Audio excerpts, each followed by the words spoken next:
பரலோகத்தில் இருக்கிற எங்கள் பரமபிதாவே, உடைய ராஜ்யம் மகிமை வருவதாக. அன்பு தாசர் கர்த்தாவே, இந்த நாளிலே கொண்டு வந்து அடியினையும் இம்மட்டமாய் வழிநடத்த வேண்டும் என்று அவர் மூலமாய் நீ பேசியதற்காய் நன்றி செலுத்துகிறேன். வந்திருக்கிற அன்பு சகோதரிகளுக்காய் சோத்திரம், அவர்களையும் உன் கரத்தில் கொடுக்கிறேன். இவர்களை ஆண்டவரே இந்த தேசத்திற்கு எடுத்து பயன்படுத்த வேண்டுமாய் நான் செபிக்கிறேன். கர்த்தாவே, இந்த நாளிலே நான் என்ன செய்ய வேண்டும் என்று சுவாமி உன் சித்தம் இருப்பினும் என்னை வழிநடத்த வேண்டுமாய் செபிக்கிறேன். பேசுகிறது நீர் ஆண்டவரே, நான் அல்ல. அடியனை மறைத்து வெளிப்பட வேண்டுமாய் நாங்கள் செபிக்கிறோம். இயேசுவின் நாமத்தில் கேட்கிறோம், ஜீவனுள்ள நல்ல பிதாவே, ஆமென். தேவனுக்கே மகிமை, தெய்வத்திற்கே மகிமை, தேடி வந்து மீட்டவரே தினம் உமக்கே மகிமை. ஐயா வாழ்கே வாழ்கே, உன்னாமம் வாழ்கே. ஐயா வாழ்கே வாழ்கே, உன்னாமம் வாழ்கே. உன்னதத்தின் தேவனுக்கே மகிமை உண்டாகட்டும். இந்த பூமியிலே சமாதானமும் பிரியமும் உண்டாகட்டும். இந்த பூமியிலே சமாதானமும் பிரியமும் உண்டாகட்டும். ஐயா வாழ்கே வாழ்கே, உன்னாமம் வாழ்கே. செவிடர்களை திறந்து விட்டீர், செய்வோம் உன் சித்தமே. இந்த புவிதனிலே உன் விருப்பம் பூரணமாகட்டுமே. இந்த புவிதனிலே உன் விருப்பம் பூரணமாகட்டுமே. ஐயா வாழ்கே வாழ்கே, உன்னாமம் வாழ்கே. எளிமையான எங்களையே என்றும் நினைப்பவரே, எங்கள் ஒளிமயமே துணையாளரே, உள்ளத்தின் ஆறுதலே. எங்கள் ஒளிமயமே துணையாளரே, உள்ளத்தின் ஆறுதலே. ஐயா வாழ்கே வாழ்கே, உன்னாமம் வாழ்கே. தேடுகின்ற அனைவருமே மகிழ்ந்து களி கூறட்டும் என்று பாடுகின்ற யாவருமே பரிசுத்தமாகட்டுமே. என்று பாடுகின்ற யாவருமே பரிசுத்தமாகட்டுமே. ஐயா வாழ்கே வாழ்கே, உன்னாமம் வாழ்கே. குறை நீக்கும் வல்லவரே, கோடி சோத்திரமே. எங்கள் கரை போக்கும் கர்த்தாவே, கல்வாரி நாயகனே. ஐயா வாழ்கே வாழ்கே, உன்னாமம் வாழ்கே. அல்லேலூயா. நம்பிக்கை என்ற வார்த்தையின்படி தேவனுடைய வார்த்தையை இங்கே பேசுவதற்கு என்னை ஆயத்தப்படுத்திய கர்த்தருக்கு ஸ்தோத்திரம். கர்த்தாவே, உடைய நம்பிக்கை என்ற வார்த்தையின்படி நான் பேசுவதற்கும் என்னை அழைத்ததற்கும் இங்கே கொண்டு வந்து கர்த்தர் வழிநடத்துகின்ற இவர்களையும் தேவன் ஆசீர்வதிக்க வேண்டுமாய் நான் ஜெபிக்கிறேன். ஆண்டவரே, உன் நாமம் மகிமை மாத்திரம் நாங்கள் பேச எங்களை ஆயத்தப்படுத்து, தகுதிப்படுத்து.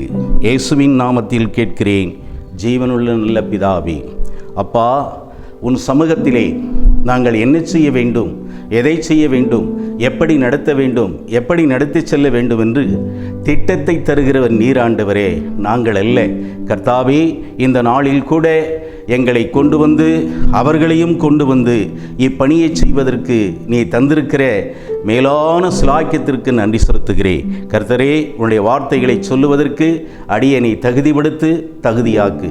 இயேசுவின் நாமத்தில் கேட்கிறோம் ஜீவனுள்ள நல்ல பிதாவே. வேதத்திலிருந்து ஒரு சில வார்த்தைகளை நாம் தியானிக்க போகிறோம். சங்கீதம் 37ஆம் அதிகாரத்திலிருந்து ஒரு சில வார்த்தைகளை இங்கே பேசுவதற்கு கர்த்தர் என்னை ஆயத்தப்படுத்தியிருக்கிறார். சங்கீதம் 37ஆம் அதிகாரம் 5ஆம் வசனம், உன் வழிகளை கர்த்தருக்கு ஒப்புவித்து அவர் மேல் நம்பிக்கையாயிரு, அவரே காரியத்தை வாக்கிய செய்வார். அல்லேலூயா! இந்த காரியத்தை வாக்கிய செய்ததும் தேவன் தானே தவிர மனிதன் அல்ல. தேவன் தந்திருக்கிற கிருபையிலே எப்படிப்பட்ட மனிதனையும் அவனை எடுத்து பயன்படுத்த கர்த்தர் சித்தமாயிருக்கிறார். அவர் நினைத்தால் ஒரு கூலமாயிருக்கிற மண்ணு கூட கோபுரமாக மாறும் என்று வார்த்தைகளால் தேவனுடைய பொக்கிஷத்தால் சொல்லப்பட்டிருக்கிறது. அது மாத்திரமல்ல, தாவீது ராஜா தேவ சமூகத்திலே செபிக்கின்ற பொழுது அவருக்கு ஆண்டவர் போதித்த சில வழிகளை இப்பொழுது என்னோடு ஆண்டவர் பேச ஆயத்தமாய் இருக்கிறார். உன் வழிகளை கர்த்தருக்கு ஒப்புவித்து அவர் மேல் நம்பிக்கையாயிரு, அவரே காரியத்தை வாக்கிய செய்வார். ஆம், நான் நீண்ட நாட்களாக செபித்தது உண்மை. தேவ சமூகத்திலே காத்திருந்து செபித்தேன். காத்திருந்து செபிக்கும் போது, ஆண்டவரே, எல்லோரும் டிவியில் வருகிறார்களே, டிவியில் வந்து பிரசங்கிக்கிறார்களே, அடியேனுக்கும் அந்த வாய்ப்பு தருவீரா ஆண்டவரே என்று நான் கேட்கிற பொழுது, இப்பொழுது இந்த நிகழ்ச்சியை நான் பார்க்கிற பொழுது எனக்கு உண்மையாகவே இந்த வார்த்தைகளை நான் பார்க்கிற பொழுது என்ன செய்வது, எதை செய்வது என்றே எனக்கு புரியவில்லை. ஆண்டவர் செய்த மேலான சிலாக்கியத்திற்கு நன்றி செலுத்துகிறேன். அவர் சொல்லுகிறார், அவர் மேல் நம்பிக்கையாய் இருக்கிற மனிதன் பாக்கியவான் என்று சொல்லப்படுகிறது. தேவஜனமே, கர்த்தருடைய வார்த்தையை, கர்த்தருடைய வேதத்தை நம்புகிறவன் என்றைக்கும் அவன் தோய்ந்து போவதில்லை, வெற்றி மேல் வெற்றியை பெற்று பெரிய பாக்கியத்தை பெறுகிறான் என்று வேதம் சொல்லுகிறது. அடுத்த வசனம் சொல்லுகிறது, உன் நீதியின் வெளிச்சத்தை போலவும் உன் நியாயத்தை பட்ட பகலை போலவும் விளங்க பண்ணுவேன். மெய்யாக சொல்றேன், உண்மையாக சொல்றேன் என் தேவஜனமே, இந்த பாவி மிகப்பெரிய ஒரு பாவத்தில் விழுந்த ஒரு மனிதனாக இருந்தேன். ஆண்டவர் என்னை எடுத்து பயன்படுத்தி, நான் படிக்காத 3ஆம் கிளாஸ் தான் படித்தவன், ஆனால் என்னை எடுத்து 100க்கும் மேற்பட்டவர்களுக்கு ஞானஸ்நானம் கொடுக்கப்பட்டு இந்த சபையை 25 ஆண்டு காலமாக நடத்தி வருவதற்கு தேவன் தந்த கிருபைக்கு ஆண்டவருக்கு நன்றி செலுத்துகிறேன். நன்றி பலி துதிபலியும் செலுத்துகிறேன். அது மட்டுமல்ல, என் மனைவியும் படிக்காதவள், ஆனாலும் என் குடும்பம் இயேசுவாய் சொன்னது போல நானும் என் வீட்டாரும் செபிப்போம் என்று சொன்னார்கள். ஆனால் எங்கள் குடும்பம், நானும் என் வீட்டாரும் தேவனுக்கென்று ஊழியம் செய்கிறோம். அது மட்டுமல்ல, ஒரு 10-15 கிராமங்களில் நாங்கள் ஊழியத்தை கட்டி எழுப்பி கொண்டு வருகிறோம். அந்த ஊழியத்தை தருகிறவர் பரிசுத்த ஆவியானவர் அல்ல, பரிசுத்த ஆவியானவர் மட்டும்தான், மனிதன் அல்ல. அது மட்டுமல்ல, என் மகனை பெற்றெடுத்தேன், என் மகனையும் பெற்றெடுத்து அவனுக்கு ஊழியத்தின் ரகசியங்களை கற்றுக் கொடுக்க ஆவியானவர் வழிவாசலை திறந்தார். அவனும் ஒரு பட்டினத்திலே ஊழியத்தை கட்டி எழுப்பி அங்கே ஆத்துமாக்களை சேகரித்து அவனும் ஒரு ஆலயத்தை கட்டி வழிநடத்த தேவன் தந்த கிருபைக்காய் நன்றி செலுத்துகிறேன். 7ஆம் வசனம் சொல்லுகிறது, கர்த்தரை நோக்கி அமர்ந்து அவருக்கு காத்திருங்கள், காரிய சித்தி உள்ளவன் மேல், தீவினையை செய்கிற மனுஷன் மேல் எச்சரிக்கையா இரு என்று சொல்லுகிறது. நாங்கள் உண்மையாக சொல்லுகிறேன், என்றைக்கு ஆண்டவரை நாங்கள் ஏற்றுக்கொண்டோமோ, ஆவியானவருடைய சமூகத்தில் நாங்கள் வந்தோமோ, அன்று முதல் இன்று வரை எந்த ஒரு காரியத்திலும் உலக மனிதனோடு, உலக மனுஷியோடு, மாமிச சிந்தனையோடு, மாமிச எண்ணங்களோடு நாங்கள் ஐக்கியப்படுவதில்லை. எங்களுடைய சிந்தனையெல்லாம் தேவ சித்தம், தேவனுடைய ஊழியம், தேவனுடைய ராஜ்யத்தை கட்ட வேண்டும், தேவனுடைய ஆத்துமாக்களை சேகரிக்க வேண்டும். இதுதான் எங்களுடைய வாஞ்சை. இதற்காகத்தான் ஆண்டவர் எங்களை ஆயத்தப்படுத்தி இருக்கிறார் என்று சொல்லி நாங்கள் விசுவாசிக்கிறோம். அது மட்டுமல்ல தேவஜனமே, ஆண்டவராகிய இயேசு கிறிஸ்து ஒவ்வொரு நாளும் ஒவ்வொரு குடும்பங்களுக்கு எங்களை கொண்டு போய் அவருடைய நாமங்களை, அவருடைய சத்தியங்களை, அவருடைய அற்புதங்களை செய்வதற்கு எங்களை ஆயத்தப்படுத்தி கொண்டிருக்கிறார். தேவனுடைய ராஜ்யம், தேவனுடைய மகிமை, தேவனுடைய கிருபை, எங்களுடைய ஜெபம் எல்லாம் என்ன இருக்கிறது என்று சொன்னால், ஆயிரம் ஜனங்களுக்கு தேவனுடைய சத்தியத்தை போதிக்க வேண்டும், தேவனுடைய ராஜ்யங்களை கட்ட வேண்டும், அழிந்து போகிற ஆத்துமாக்களுக்காய் தன்னுடைய சரீரத்தை அர்ப்பணித்து எங்களுக்காய் அடிக்கப்பட்டு நொறுக்கப்பட்ட தேவனுடைய ராஜ்யத்தை கட்டி எழுப்ப வேண்டும் என்று சொல்லிதான் நாங்கள் விசுவாசிக்கிறோம் தேவஜனமே.